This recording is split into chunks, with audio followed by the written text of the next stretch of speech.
Hello, friends, and welcome to another episode of Dark Side of the Word, a weekly podcast for all the dark story lovers. My name is Kait, and I am here with my steady co-host, CJ. Hello, everybody. And it is the fourth Thursday of the month, which means it is time for book club. Woo! And this book club's a little different because we have 5 Thursdays in August this month. So we decided to extend book club and make it 2 parts by reading the Sworn Soldiers series by Kingfisher. So this first episode is going to be covering What Moves the Dead.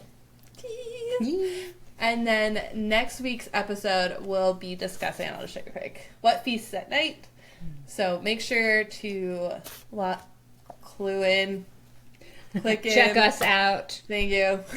Watch our stuff, please. For part 2. But if you don't care about the second book, then you can just stop at this one. And, But you should care about the second book because it's a series and you get us twice with book club. So you absolutely should care about the second book.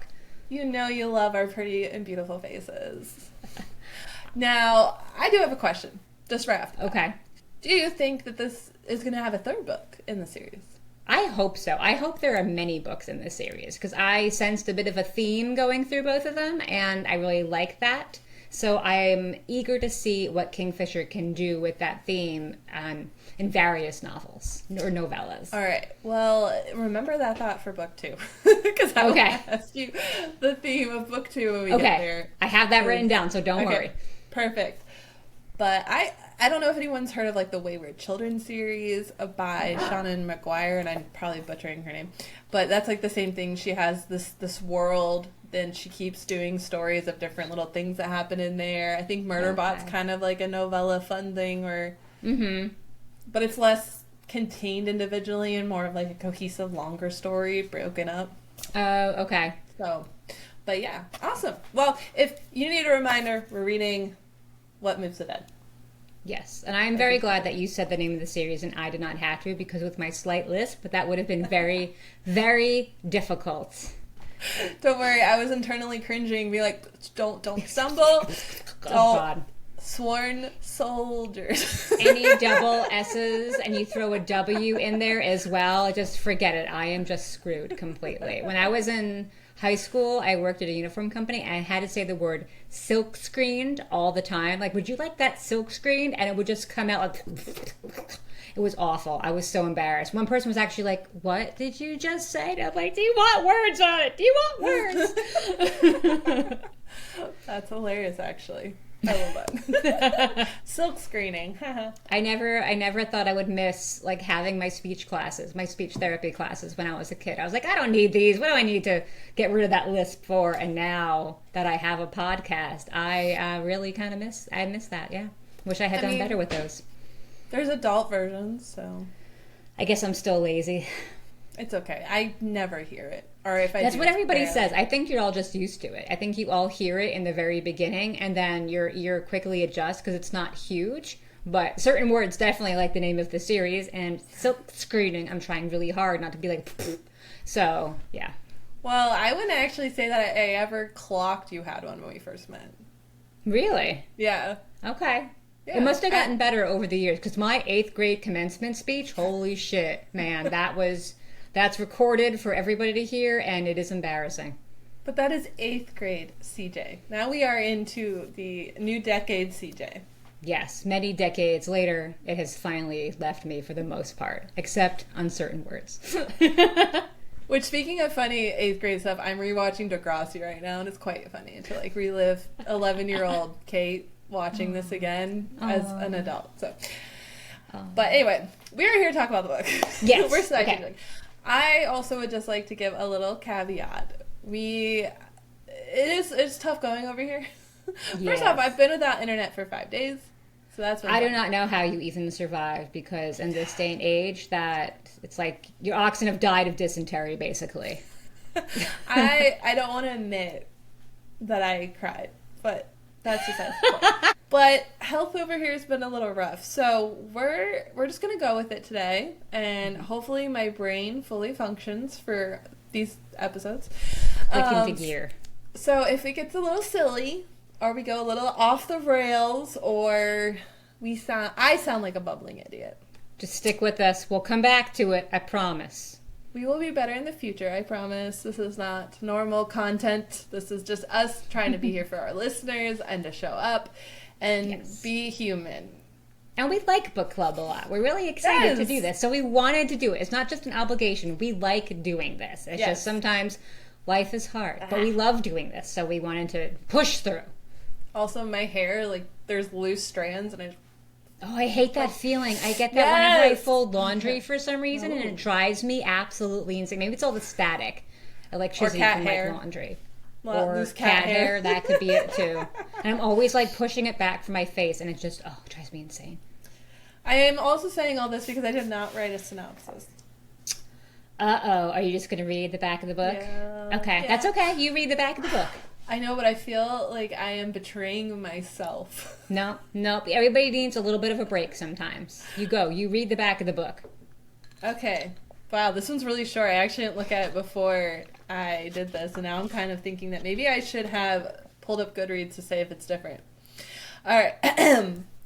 I'm a friend of the Ushers, I say. The servant nodded gravely at this information. Would you like to come inside? Yes, I said, aware that I was lying. I wanted to go into that tired house dripping with fungus and architectural eyes, but Madeline had summoned me, and here I was. That's all she wrote. Yeah. Okay, I'm bringing it up on Goodreads right now to see if there's anything more that I can share with our listeners, and it is loading slowly. Okay, I can read this. Do you want me to read it? I can read it. Okay, oh wow, that's very different. Okay. Yeah. Let's see. When Alex Easton, a retired soldier, receives word that their childhood friend, Madeline Usher, is dying, they race to the ancestral home of the Ushers in the remote countryside. God, Moravia? Moravia? That's what I was saying in my head the whole time. What they find there is a nightmare of fungal growths and possessed wildlife surrounding a dark, pulsing lake. Madeline sleepwalks and speaks in strange voices at night, and her brother Roderick is consumed with a mysterious malady of the nerves. Aided by a redoubtable British mycologist and a baffled American doctor, Alex must unravel the secret of the House of Usher before it consumes them all. And in case you're not sure, it is a retelling of The Fall of the House of Usher by Edgar Allan Poe. Oh, really? Really? I have no idea. No idea. Just in case people need to know. All right, and if you are not used to our book clubs, beware. If you pass this point in time, there will be spoilers. Yep. Massive spoilers. So click away, read the book, or if you don't care, continue, but you have been warned. The warning sign here, the one we all ignore in horror movies, just passed you, okay? Yeah. All right, so we'll start typically. What was your star rating, CJ? I gave What Moves the Dead 4.5 stars. Wow, okay. Why did you give it? 3. 3. Okay. I will caveat it. It's less of a... See, here's the words missing. It is less of a description of the book and more of me problem. Okay. I think you're going to have to elaborate on that. It's less of a reflection of the book and more me. There you go. Okay. Why is it a reflection of you? Okay, before we get on all that, real quick, okay. Did you actually get a chance to read The Fall of the House of Usher? I did not, but I did look it up, and a lot of the points apparently match what Kingfisher wrote about. So the sister is sick. Okay. She's the person summoned to the house to help with something. Yeah. Okay. And then I'm assuming she dies in the book? She dies. There's a question about whether she's actually dead, where the body is, like something like that. Okay. And does the brother die at the end? I don't know. Okay. Because that's what happened. I did not read that far. But it did not sound like what I briefly saw of The Fall of the House of Usher on Netflix. I was going to get into that. Oops, never mind. No, you're good. I'm saying, like, that's a great segue. I provided a segue. Because what I read here and what I watched in Fall of the House of Usher, 2 very different stories. Yeah. Like, what the fucking hell? This was gold. Like, the idea around... I wouldn't say it's super original, but if you based on Edgar Allan Poe being written forever ago, that was very original. Yeah. But the idea, especially in the moments when she was not alive or dead down below, and that ploy in the house, and the fact that the fucking crypt is attached to the house. Yeah, what was that about? That is a creepy ass house. Yeah. So all of that playing out, that is gold. That is plotting gold and awesomeness and Victorian and beautiful. And what I watched in that show, what the fuck? Yeah, I don't know where Netflix got their idea for that. It is a very modern interpretation. I would not call it a retelling. I would call it an interpretation of The Fall of the House of Usher, whereas I think Kingfisher uses the bones of the story to create her story. You know, something I was really surprised about with Kingfisher's version is I, for some reason, did not expect it to be historical fiction. Oh. I expected that. Really? I had no idea. I was expecting, I guess because of the Netflix version, I expected it to be a contemporary version of it, moved into, you know, the here and now. So when I started reading it, I was like, wait, is this old-timey language happening here? And I was very confused at first. And then, but I loved it. I ended up loving that. Okay, now that you say that, I don't think I was prepared for the narrative style that she picked for the book, but I did expect it to be based in the early 1900s, I think this was, roughly. Yeah. I don't know, I guess also because of us reading My Darling Dreadful thing, I went in very prepared for that setting. Okay. So I was, so for me it worked, I guess. Yeah, I was not expecting it, but I loved it. I thought she did a really good job with the historical language. Like, it was a little bit formal, a little old-fashioned, but she injected a good amount of humor into it. And, well, you know, it's her usual Kingfisher, whimsical humor, love that we are obsessed with. Yes, exactly. And she, you know, it's hard to write good historical fiction. And I think she really nailed it. I don't know if she's done it before, but I loved it. The other thing, okay, so one thing that the show did mess me up in coming into this book is I expected a larger cast because the show had so many children in it. Oh, yeah. And I knew going into this book that this was pretty much just going to be about, like, the brother and sister of the Ushers, but I don't know, I think I was just, like, expecting a dad and other brothers and sisters, and how is that all going to play? And so when it was just these essentially 4 characters in the book, 5, technically 5, I was... Do you care if I spoiled the show for you? No, not at all. Okay, so... And listeners, you don't get a choice. No, you don't. I already warned about spoilers. But essentially, the difference in the show version is that the dad makes a deal with a devil or somebody. Yeah, and that's right. They said 2 weeks before he was supposed to naturally die, his entire lineage would die. Oh, that is radically different.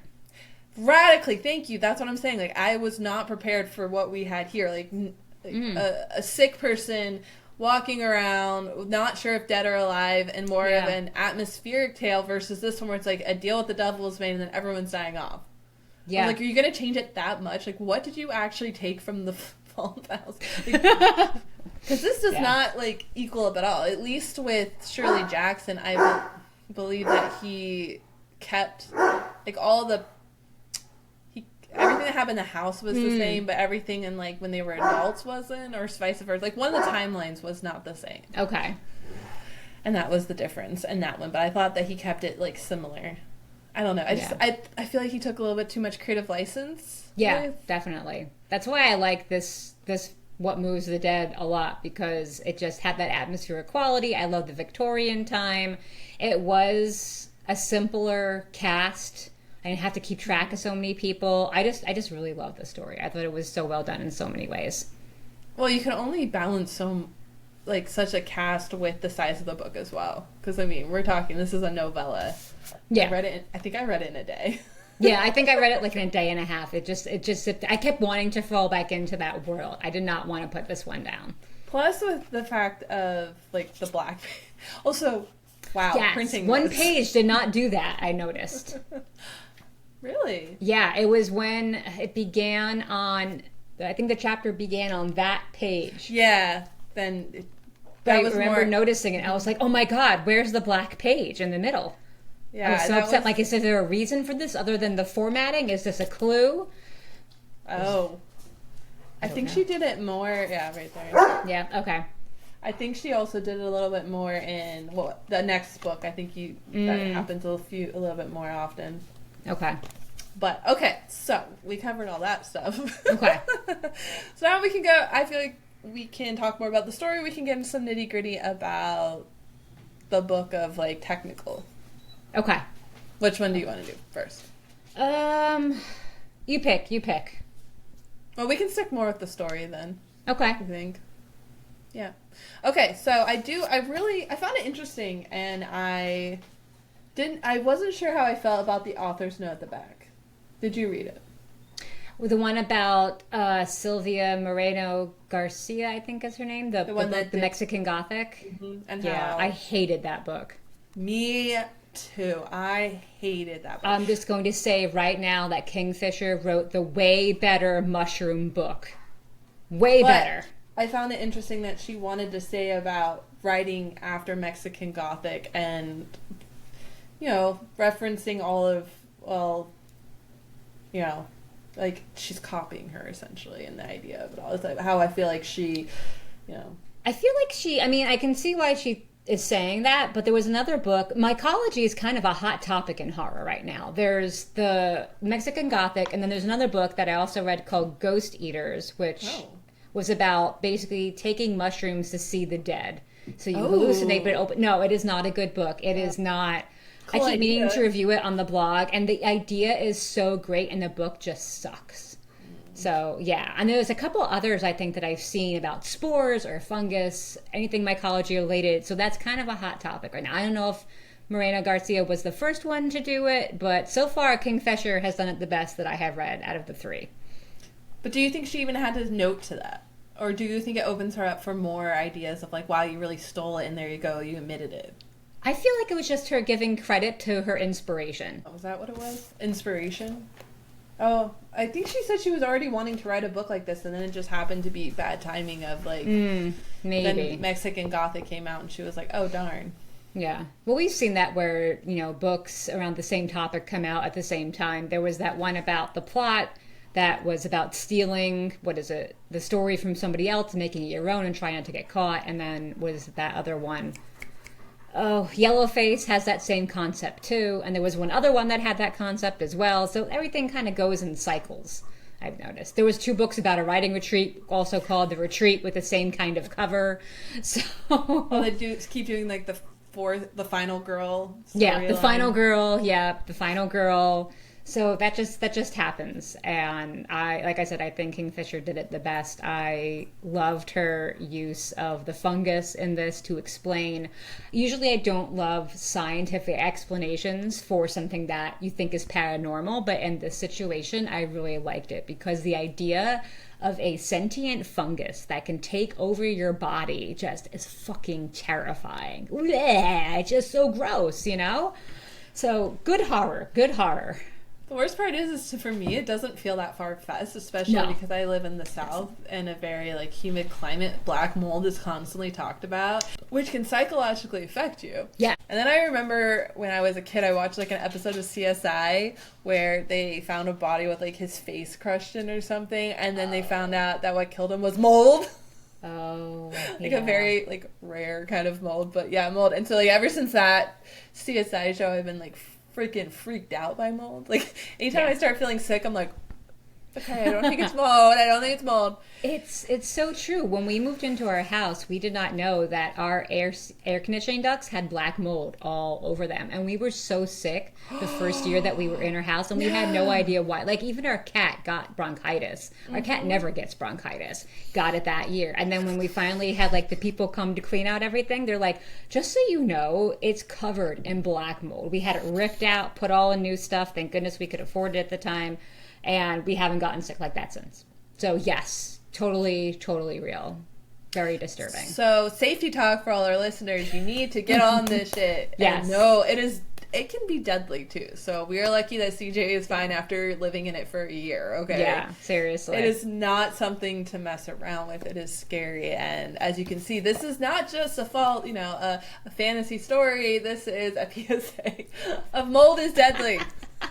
I love how she did it where it's like a whole new take on possession. It's moving around the body. Right. It's not, I feel like that is a brand new, I don't remember too much about the Mexican Gothic book. And Ghost Eaters was, as I said, about like taking drugs or mushrooms to see ghosts. But the whole idea of the fungus actually moving a creature, like it's a whole new level of demonic possession without the demon. So she rewrote the possession genre in my mind and gave us something that's just as plausible and with like lots of science behind it to back it up. So boom, mind blown.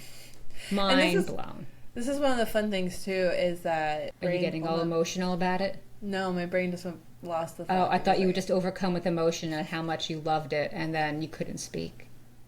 Go on, just talk for me. Okay. Oh, give me 1 second. Let me try to grab this thread again. I remember. And it's also real interesting because of the scientific fact of it. You know, you're saying possession, which most of the time when we think possession, it's very evil and sinister and like negative. And in this case, you can almost kind of feel bad for the fungus because it's a very symbiotic thing. It's the way that it survives and is in someone else, and so you're not entirely hating it. You hate it because it killed someone, but you're not entirely like, well. But technically, she was already dead. She was. Well, so she was, and then remember it tried to slow down the process because it knew it was hurting her. Well, but she was dead because she drowned in the lake, which is where she got infected. Oh, that's so she right. was, and then it brought her back to life a little bit. But she wasn't fully dead, but she was pretty much going to die. It stopped her lungs up or something like that to keep her from fully dying. Something like that. But the point is, it's like it didn't take over a healthy human being who was living and thriving. Yeah. If it didn't do what it did, she would have died in the water, yada yada. And then it did try to keep her alive. But again, if she died, it would have died. So yeah, I love that. Sorry, go ahead. Then it got too big for its britches and wanted to infect living people. But we don't entirely know how the nanny or maidservant got infected. We don't actually know how she was infected. One thing I was asking too, like a lingering question, is that Roderick kills himself at the end, but how did he get it? Because they said that the water that they drank wasn't infected. It was basically since Maddie fell in the lake. Like, why did Roderick think he was infected? Did he fall in the lake too? Did I miss that? And then that's a good point about the maid. How did the maid get it? I feel like I missed something at some point. At the end, I do feel that she was referencing trying to infect others. Oh, maybe she did that then. We don't actually know if her brother had it versus just he was going crazy based on what he'd seen and being in the house, and then he's just like, I gotta like destroy this thing, and then because he kept hearing voices, but I don't know if the voices were so much like her getting out at night, sleepwalking and doing all the things, or the fungus trying to take over. She was moving in the crypt, which is when he really started freaking out, which everyone's like, well, she's dead, so... Yeah. But he did kill her because he knew that she was being overtaken by this thing. Something. Yeah. Yeah, that she was basically possessed because he didn't know what else it could be. He thought she was possessed. Yeah. I really like that Kingfisher pointed out that, the fungus wasn't trying to hurt anyone or anything. It was just trying to live. And it brings up one of my favorite questions, like in horror and in superhero movies too, in sci-fi, is something evil if it's merely trying to survive? And like the Tarn, like you said, was just trying to exist and to live, and it has no concept of pain and suffering. And like I said, it even seemed to be sympathetic toward Maddie that she was suffering and she didn't want to cause her more pain. And is this something to be, pitied or feared? Is horror, just survival of the fittest in a way? And I really like how it asked us that question. I mean, yes. We're just at the top of the food chain. Yeah. Not anything special. I loved her, just like how we discovered the fungus in a way was through the bunny rabbits. Oh, that was so gross. You warned me that there was bunny issues in it, but didn't bother me at all. Because it was dead, thankfully. Well, not feeling pain anyway. But when it's like, no matter how dead it was, it kept coming back to life. I was like, yes. Seriously. I loved how Angus threw himself in front of Miss Potter. Can we talk a minute about the love affair brewing between Angus and Miss Potter? Because that was one of my favorite parts of the story. Because hilarious. Absolutely hilarious. I think it's great. It's a great so good inclusion. Yes, definitely. It adds that little bit of levity that you need in there. But again, this is why we love Kingfisher. One, she always puts levity into her scary stories somehow. Always unique, too. I never feel like a repetitive thing. And then she always has really in-depth side characters that have like their own little plots off to the side. Yes. And it's the same with Angus and Potter. Right, Potter, you said? Yeah, Miss Potter. Yeah. And all of them. And, like, it's perfect. Yeah. And you can... Every time she writes, too, you feel like there's a rich world outside of the book too, not just one dimensional of this is the story and you're living in this story. It's like there's this whole world that exists outside of here as well. I mean, let's talk about the whole Galatia thing. So I looked up Galatia because I honestly was not sure if this was some small European country that I have overlooked somehow. No. Same with Arabia, and it is not. She has made this up, and she tells us later on, I think in book 2, in the author's note, that she made this up. And I was like, okay, thank God, I'm not as ignorant as I feel.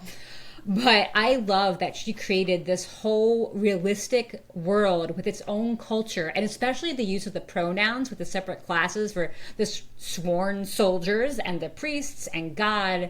And I think she did such a good job of introducing a complex concept and then weaving in the pronouns so they made sense with the text, and then using those pronouns regularly and the reader could understand. The idea of the creation and the making the reader at ease with it was just brilliantly done. Also, just her ability to take I would say, I was assuming through reading both books, a non-binary character. Yes. And being able to show that and also show the inclusion in the time period, make it believable for the time period and all this stuff, and also make a really good explanation to why it exists in this period of them becoming soldiers and all this stuff was really, really, really well done. And this is like what I would call a progressive book in that sense, and well done and thought about. And I loved it. I was actually going to say I loved Alex. I loved Alex. Alex is fantastic. I loved Alex a ton. Yeah. I loved Alex's relationship with Hob because, you know, the horse and everything. We need the animal. We need a Kingfisher sidekick. Yes. If we don't get a animal sidekick in a T Kingfisher book, we are robbed. I love how the animal always becomes like a character in and of itself with its own personality, and you know, she has her characters talk to the animals and the way we talk to our pets. It's just natural and normal, and you're like, yes, of course we're talking to the horse and pretending it talks back to us. Why wouldn't we? That's what we do with our favorite animals. I just love that. It's just, but if how many books I've read by her too, I would assume that I would either see repetitive approach to all this stuff, or I would be bored of it, and I'm not. I'm at this point that if you do not put this in, no. I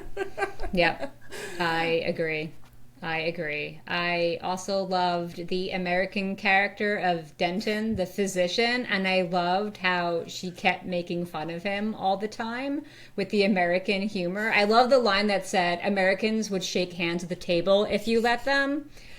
That I literally burst out laughing at that point, and my husband's like, what are you laughing at? I'm like, I can't, you have to read it, and you just have to understand. And how Miss Potter dismisses the Americans and their suspicious findings about mushrooms in the water. She has such disdain for them.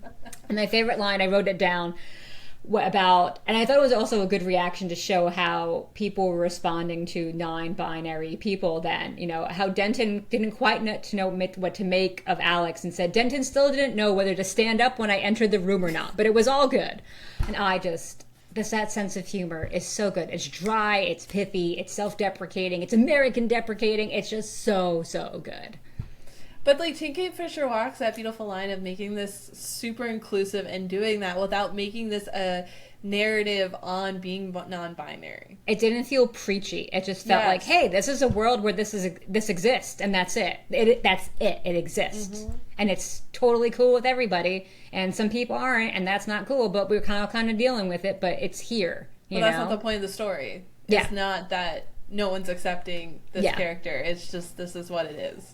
And I really appreciate that. I mean, the amount that Kingfisher fit into 150 pages is kind of insane. Yes. Which is why I'm more of a 3-star on it. I'm sorry. Because you thought too much went into it? I didn't get enough. For me, that's what I said. It's more of a me problem than a book problem. Okay. I really do like the book, but when I sat down and I walked away from it and I sat here and I was like, well, what was the substance of the story and what really existed?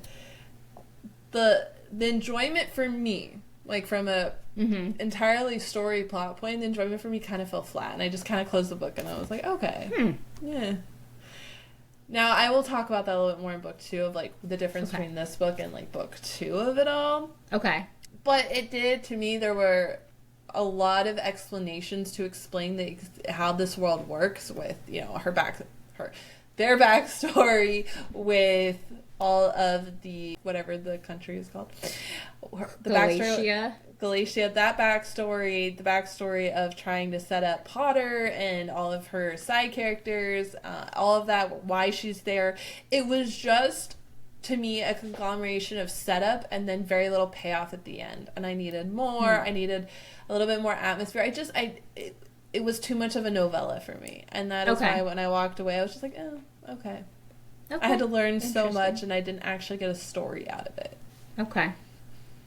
I could see that for if this were just like for me it was fine. Maybe because I knew there was a second book coming. I mean, you did too, but I like how we're learning more in other books, and I think we're set to learn up even more and more as other books proceed. And I felt like for the first book, I was given enough to go by. I had questions, I wanted to know a little bit more, and most of it was answered. There were some lingering things, but then I read book 2, and I'm like, oh, okay, now I'm learning more about this world and this culture. But I can kind of see what you mean.